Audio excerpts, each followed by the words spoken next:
All right, guys, let's talk about something that'll blow your minds. Not literally, hopefully. Okay. Imagine this. A tropical country in Southeast Asia, full of beautiful beaches and smiling people, decides to build a nuclear power plant. Sounds like something straight out of a sci-fi movie, right? But nope. That's real history, and the country we're talking about is, drumroll please, the Philippines. Whoa, whoa.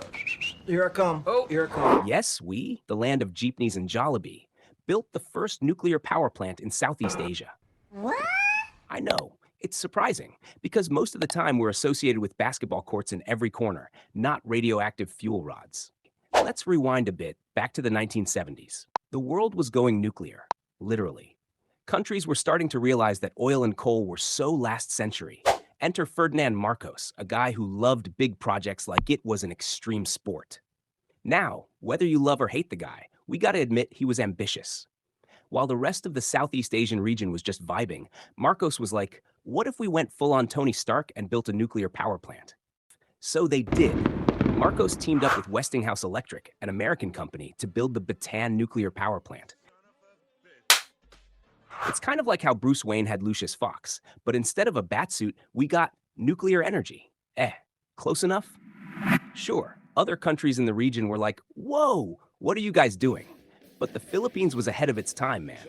We were about to go full nuclear energy, while our neighbors were still figuring out how to perfect their export markets.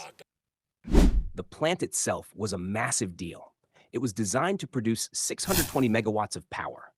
To put that into context, that's enough to charge up all your devices, keep all the air cons running, and still have enough juice left to binge watch K-dramas on Netflix.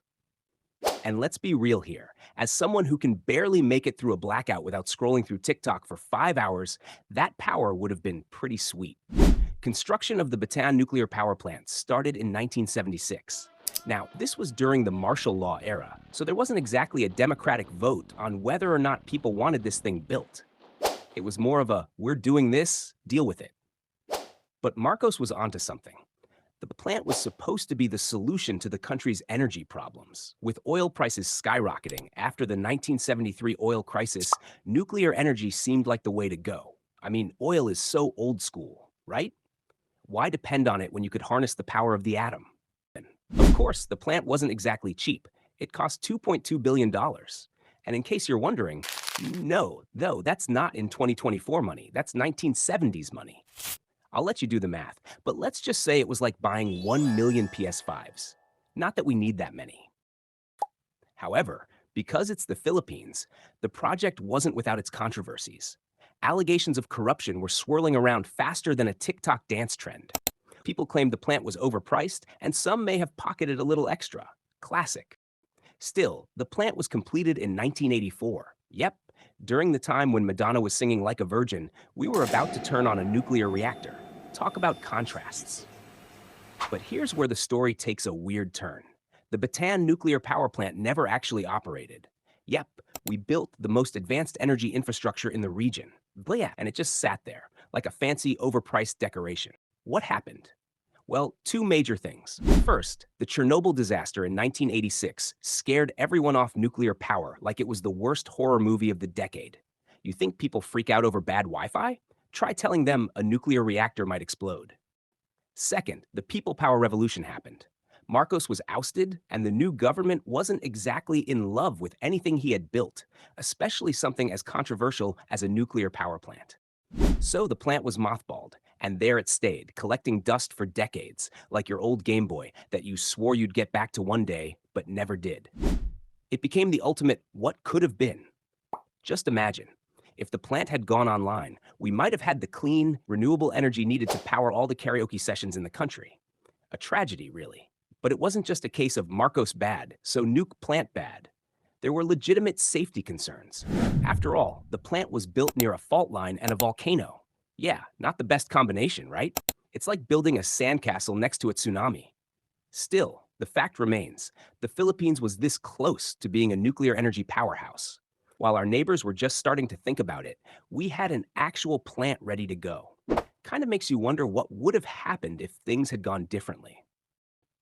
Today, the Bataan Nuclear Power Plant is still standing. People occasionally talk about reviving it, but it's like one of those zombie movie plots. Can you really bring something that old back to life? Also, is it safe to do so without a global disaster? I mean, the plant has become a bit of a tourist attraction now, like a weird museum of what could have been. And if you're a history buff like me, it's pretty fascinating.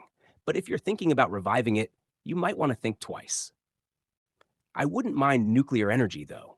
Think about how stable and clean it is. But then again, considering how long it takes to get anything done in this country, we might be better off focusing on solar panels for now. In pop culture terms, the Bataan Nuclear Power Plant is like that canceled Netflix show everyone wanted to see but never got the chance to. Except instead of just disappointing fans, it cost billions of pesos. It's also become a symbol of the Marcos era, both for its ambition and its failures. And depending on who you ask, that's either a good or a bad thing. Now, to wrap it all up, we could have been the first nuclear powered nation in Southeast Asia. We were so close to making it happen. While everyone else was in the early stages of industrialization, we were like, hold my barong, we're going nuclear. But instead, we got stuck with a massive, unused plant and a hefty bill. It's kind of like buying an iPhone and then never using it because you're scared of breaking the screen. So, here's the big question.